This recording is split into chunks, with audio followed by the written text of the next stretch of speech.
नमस्कार बच्चों, आपका हमारे चैनल पढ़ाई विद मस्ती में बहुत बहुत स्वागत है। तो आज हम शुरुआत करने वाले हैं कक्षा 12वीं की हिंदी बुक आरोह भाग 2 की पहली कविता आत्मपरिचय, जो कि हरिवंश राय बच्चन द्वारा लिखित है। तो हमने पहली वीडियो में अपना आत्मपरिचय का पहला अध्याय किया था, जहाँ तक हमने उसमें 5 पंक्तियों का अपना बताया था। मैं यौवन का उन्माद लिए फिरता हूँ, यहाँ तक का हमने बताया था। तो आज इस वीडियो में हम उसके बचे हुए पार्ट्स को कवर करने जा रहे हैं। तो अगर आपको पहला वीडियो देखना है तो डिस्क्रिप्शन बॉक्स में लिंक दी गई है, आप लोग देख लीजिएगा, अन्यथा ये इसका दूसरा अध्याय आपको समझ में नहीं आएगा। ठीक है, चलिए इन्हीं के साथ अब शुरुआत करते हैं अपनी छठी पंक्ति की। कर यत्न मिटे सब सत्य किसी ने जाना, नादान वही है हाय जहाँ पर दाना। फिर मूढ़ न क्या जग जो इस पर भी सीखे, मैं सीख रहा हूँ सीखा ज्ञान भुलाना। अर्थात यहाँ पर कवि कहते हैं कि इस संसार में जीवन के सत्य को जानने की कोशिश कर करके लोग मर मिट रहे हैं, परंतु कोई सत्य का पता नहीं लगा पा रहा है। असल में फिर वे कहते हैं, असल में जहाँ पर नादान, यहाँ पर नादान से अर्थात है मूर्ख व्यक्ति, और दाना मतलब होता है विद्वान व्यक्ति। तो वे कहते हैं असल में जहाँ पर मूर्ख व्यक्ति होते हैं वहीं पर विद्वान व्यक्ति भी होते हैं।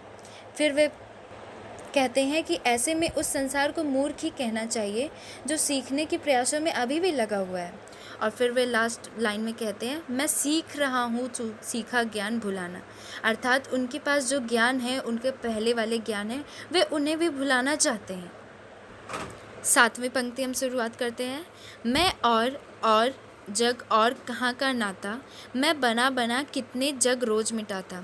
जग जिस पृथ्वी पर जोड़ा करता वैभव, मैं प्रतिपक्ष से उस पृथ्वी को ठुकराता। यहाँ पर 3 और का प्रयोग किया गया है और तीनों के अर्थ जो हैं एक दूसरे से बिल्कुल भिन्न है। तो पहले और का प्रयोग है कवि को सबसे अलग कर रहा है। दूसरे शब्द का और का प्रयोग कवि और जगत के नाते को बताता है, और तीसरे और का प्रयोग संसार से अलग कर रहा है, किसको? कवि को। वे कहते हैं मैं और जग और कहाँ का नाता। वे अपने और जग की बात, यहाँ पर संसार की बात कर रहे हैं। मैं बना बना कितने जग रोज मिटाता है। वे बना बना में, यहाँ पर बना बना 2 बार है, तो यहाँ पर है पुनरुक्ति प्रकाश अलंकार। तो वे कहते हैं कि वे अपने सपनों का संसार बनाते हैं, महल बनाते हैं, जो भी उन्हें अच्छा लगता है वे रोज़ बनाते हैं और उसे रोज़ मिटाते हैं। जग जिस पृथ्वी पर जोड़ा करता वैभव, मैं प्रतिपक्ष से उस पृथ्वी को ठुकराता। फिर वे कहते हैं जो यहाँ के जो संसार के जो लोग हैं वे अपनी समृद्धि के लिए, सुख के लिए धन इकट्ठा करते हैं, वैभव इकट्ठा करते हैं, पैसा इकट्ठा करते हैं, परंतु कवि ऐसे नहीं हैं। वे यहाँ पर रहना नहीं चाहते क्योंकि ये दुनिया मोह माया से भरी हुई है। तो वे इस पृथ्वी को अपने पग से, अपने पैरों से ठुकराते हैं। 8वीं पंक्ति हमारी, मैं निज रोदन में राग। रोदन में राग यहाँ पर है विरोधाभास अलंकार। मैं निज रोदन में राग लिए फिरता हूँ, शीतल वाड़ी में आग लिए फिरता हूँ। हो जिस पर भूपों के प्रसाद निछावर, मैं वह खंडहर का भाग लिए फिरता हूँ। रोदन में राग मतलब एक ऊर्जा, एक आंतरिक जो आग होती है, जले की भावना होती है, वे वहाँ पर ये बात कर रहे हैं। तो वे कवि जी कहते हैं कि मैं अपने अंदर एक आग लिए फिरता हूँ। किस चीज़ की आग? अपनी बातों को समझाने की, अपने भाव को बताने की, और इस संसार की जो मोह माया है उनके खिलाफ शीतल वाड़ी में आग लिए फिरता हूँ। फिर वे बोलते हैं यद्यपि मेरी जो पंक्ति, मेरी जो कविता हैं वे देखने में भले ही शांत लगती हों, उनका अर्थ अलग हो, उनका अर्थ छोटा हो, परंतु उस शीतलवाड़ी में, शीतलवाड़ी यहाँ पर अर्थात है शब्दों का जो उच्चारण वे करते हैं अपनी कविता के लिए, अपनी पंक्तियों के लिए, वे इतनी साधारण होती हैं कि मनुष्य को आसानी से समझ में आ जाती हैं, परंतु उनके अंदर एक आग होती है। उनके जो अर्थ होते हैं वो बहुत ज़्यादा गंभीर होते हैं, दिल को छू जाने वाले होते हैं। हो जिस पर भूपों के प्रसाद निछावर, मैं वह खंडहर का भाग लिए फिरता हूँ। फिर वे कहते हैं यद्यपि मेरा हृदय जो है एक ध्वस्त इमारत की तरह है, फिर भी वह ऐसे प्रेम की इमारत है जिस पर सम्राटों के आलीशान जो महल है ना, वो भी लुटाए जा सकते हैं। ठीक है, और ये जो है इसमें विरोधाभास अलंकार है, आप लोग ध्यान दीजिएगा। चलिए आइए हम 9वें पंक्ति में चलते हैं। मैं रोया इसको तुम कहते हो गाना, मैं फूट पड़ा तुम कहते छंद बनाना। क्यों कवि कहकर संसार मुझे अपनाए, मैं दुनिया का हूँ एक नया दीवाना। यहाँ पर कवि कहते हैं, अगर मैं अपनी पीड़ा के कारण रो दूँ तो सब कहते हैं कि गाना गा रहा है, और अगर मैं अपनी आंतरिक पीड़ा के कारण अगर कुछ बोल दूँ या फूट पड़ूँ, रो दूँ, तो सब कहते हैं देखो ये छंद बना रहा है। तो फिर वे यहाँ पर विरोधाभास करते हैं कि ये संसार मुझे कवि कहकर क्यों नहीं अपनाता है, मैं दुनिया का हूँ एक नया दीवाना। यहाँ पर अपने को उन्होंने एक नया दीवाना इसलिए कहा है क्योंकि वे संसार की मोह माया से मुक्त हैं, इसलिए वे उन्होंने अपने आप को दुनिया का एक नया दीवाना बताया है। और हमारा लास्ट पंक्ति, मैं दीवानों का वेश लिए फिरता हूँ, मैं मादकता निशेष लिए फिरता हूँ, जिसको सुनकर जग झूमे झुके लहराए, मैं मस्ती का संदेश लिए फिरता हूँ।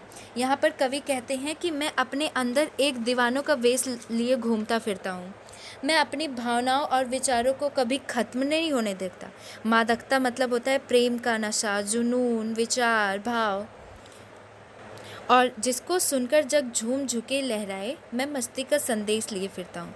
फिर वे कहते हैं कि जो मेरे विचार हैं, प्रेम का नशा है, जुनून है, जिसको सुन सुन के लोग झूम उठें, लोग इतराए, लोग खुश हों, मैं मस्ती का वही संदेश लिए फिरता हूँ।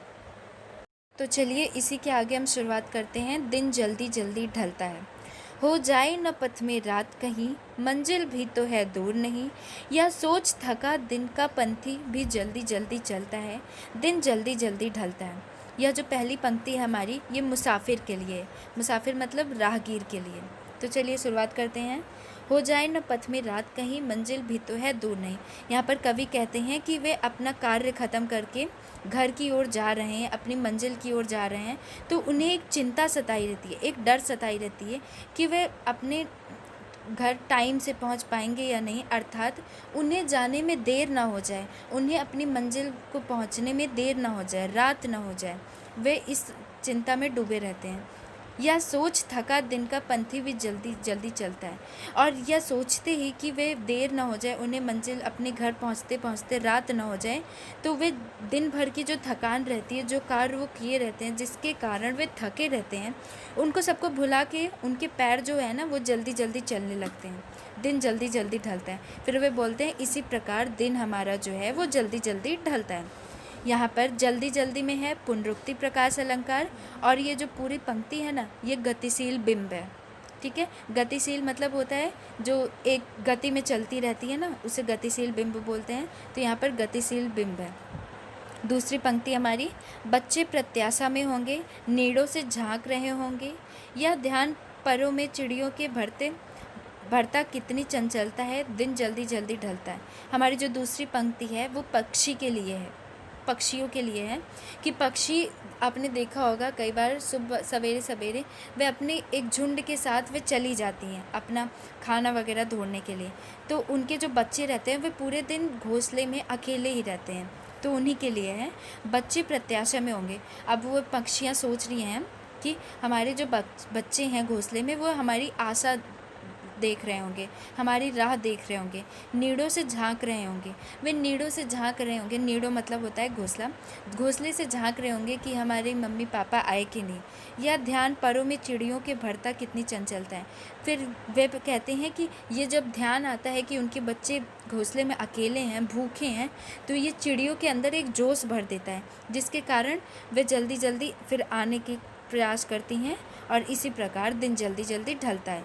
यहाँ पर है दृश्य बिंब, क्योंकि हमें एक दृश्य दिखाया जा रहा है। और तीसरी पंक्ति हमारी, मुझसे मिलने को कौन विकल, मैं हूँ किसके हित चंचल, यह प्रश्न शिथिल करता पद को, भरता उर में विहलता है, दिन जल्दी जल्दी ढलता है। यहाँ पर कवि यहाँ ये जो पंक्ति है वो कवि अपनी बात कर रहा है। यहाँ पर मुझसे मिलन को कौन विकुल, मुझसे और माँ दो बार आवृत्ति हो रही है, जिसके कारण यहाँ पर अनुप्रास अलंकार है और प्रश्न अलंकार भी है, क्योंकि यहाँ पर एक प्रश्न पूछा जा रहा है। तो वे कवि कहते हैं कि मुझसे मिलने को, अर्थात वे अकेले होंगे तभी तो ऐसे बोल रहे हैं कि मुझसे मिलन को कौन विकल, मुझसे मिलने को कौन व्याकुल है। अर्थात अगर वे घर अपने समय से पहले या पहुँच जाते हैं या जल्दी पहुँच जाते हैं, तभी भी उनसे मिलने को कौन आएगा, क्योंकि वे अकेले हैं। मैं हूँ किसके हित चंचल, फिर वे बोलते हैं कि मैं किसके लिए तेज चलूँ, किसके लिए मैं जल्दी पहुँचूँ। यह प्रश्न शिथिल करता पद को भरता उर में विहलता है। और यही जो प्रश्न है ना, ये जो दोनों प्रश्न हैं, यही उनके अंदर एक निराशा ला देती है कि मैं किसके लिए तेज़ चलूं, किसके लिए मैं घर जल्दी पहुंचूं। और यही सब सोचकर कवि हमारे वे धीरे धीरे चलने लगते हैं। फिर वे बोलते हैं दिन जल्दी जल्दी ढलता है। तो इसी के साथ हमारी ये कविता आत्म परिचय ख़त्म होती है। अगर आपको हमारी ये वीडियो पसंद आई हो तो हमारे चैनल को सब्सक्राइब करें और वीडियो को लाइक करें, और इसी तरह के वीडियो को देखने के लिए हमारे बेल आइकन को दबा दीजिए ताकि आपको हमारी ऐसी और वीडियोस देखने को मिल सके। धन्यवाद।